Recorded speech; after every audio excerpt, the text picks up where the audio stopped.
the e-waste capital and the largest electronics market is apparently Alaba. Alaba, yes. Yeah. That's why I say Agbogbose is child's play. Yeah. Yeah. I mean, when you look at the size and all that. Yeah. When you talk about your dream being formalizing the informal sector, Yes. can you give, just for people who are not so familiar with the sector, what would that look like? How could you do it in practice? In practice, one, they will know why they are collecting. They know the purpose. They know that also they are handling potentially dangerous chemicals. Therefore, they need to safeguard their health. So they will be properly kitted, and then they do the job and still keep their health and still live a normal life. But right now, they are already subjugating their future because they are going to get exposed to all sorts of chemicals that is going to harm their health, that is going to cut short their life out of ignorance. So they are more aware. So it's a purposeful work. Be more careful.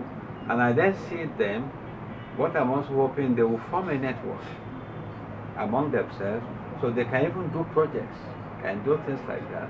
So you are now going to have another level of, I would say, better trained middle class who can sustain the e-waste or the electronics business, because if not for the mechanics, most of the vehicles you see is second hand.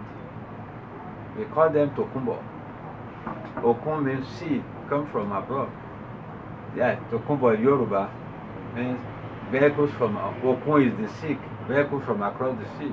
If not for tokumbo car, you won't see all the vehicles. If you insist on brand new cars, how many Nigerians can afford it? My first car in Lagos here was a brand new Citroen. Now people celebrate second hand. My prayer for them is my first car was brand new. I feel sorry for the younger ones. Now they are buying second hand and they are clapping. And I said, you have not enjoyed good life. You want to buy a brand new car. We were just on on the drive here. Yes. We saw a van with a lot of Danish writing, so we were like, oh, It's that all one imported, came from so Denmark. from all over the world, all It's over easy Europe. to see. Yeah. Yeah. Well, they are fulfilling a role. At least people can move goods, do their services, move around and so on. I mean, as a European, it's interesting to see how these things are actually given a longer life here. So that's the point I'm making. The e-waste, the second hand can get a longer life. So you talk about computer per child. There's a Nigerian living in Canada. He approached me 2 years ago. Oh, I've heard so much about you. I want to get used laptops from Canada for school children. He wants me to serve on the board of his organization. And I say, what happens after life? He never thought about it. I said, what happens? I said, you are going to create e-waste in Nigeria unless you integrate end of life management. Many people don't think about that. Yeah. But this is where I'm saying, if you can have a well-trained, informed, informal sector, they can invent different things from one thing and keep it running. So more people will have access. There's one thing that I've been wondering is that obviously if you take the computers, for example, apart and you dump them on a landfill, then they're environmentally and they are an environmental and a health hazard. Sure. But the people who work with repairing computers, for example, or refrigerators or what it might be, is there also a health hazard in that? Of course, there is. And how does that occur? Because the same thing, they are welding, they are doing it without environmental, without safety guards. So they are exposing themselves to a lot of dangerous substances. So but somehow they have, I would say, devised ingenuity to survive. Their body is used to heat and all sorts of things. They can take a hot metal and pick it and all that. I can't, you can't, But what I mean, they have devised their survival strategy. But I still believe with that their native knowledge and intelligence, we can tap into it. We can make them better service to society.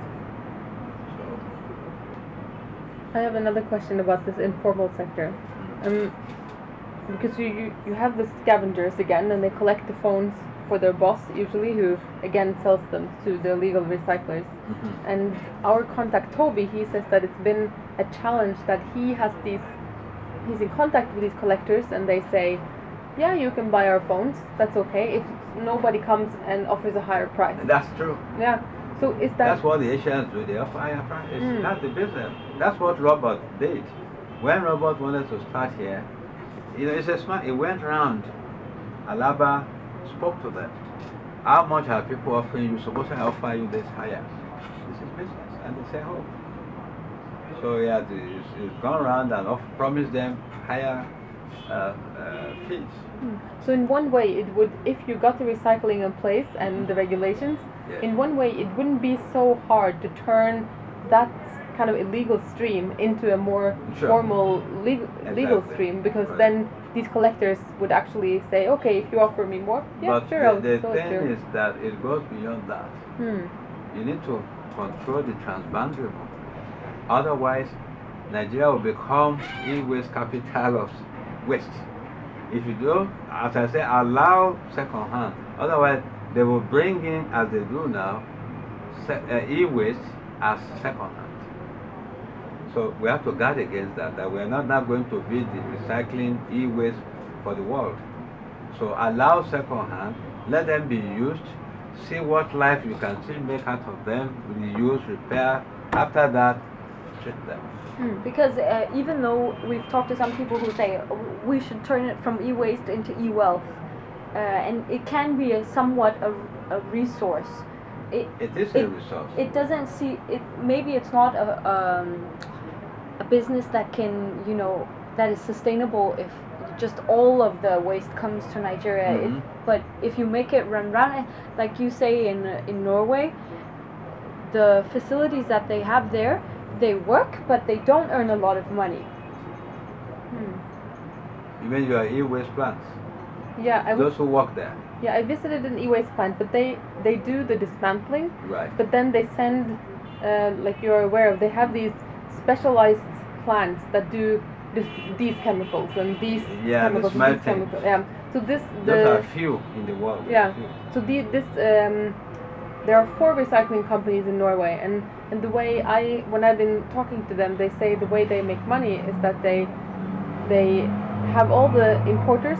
They have to be a part of a recycling company and pay them, and then the recycling company, they come and they pick up all the e-waste, and then they take care of it and dismantle everything, and then of course for the hazardous ones that can't be recycled, they have to pay somebody to do it, Right, and sure. then they sell the other ones. And according to what they say to me, it actually it's zero. It's a zero-sum game. So they don't earn much money on it. Yeah. So that was our question when somebody said, oh, we can turn e-waste into e-wealth. Wealth. Question is, maybe because Nigeria has a lower Of course. salaries and all of that, but for the informal sector, it's e-waste. They will earn more.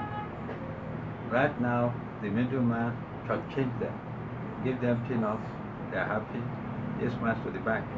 So they will get e-waste for informal sector. So you can say, yeah, it will gain the people, but not necessarily the company that was running the... But again, if there are not too many, because the way I see, everybody thinks it's a virginary. Every Nigerian wants, I want to start e-waste recycling. A lot of people have come to me. I said, go ahead.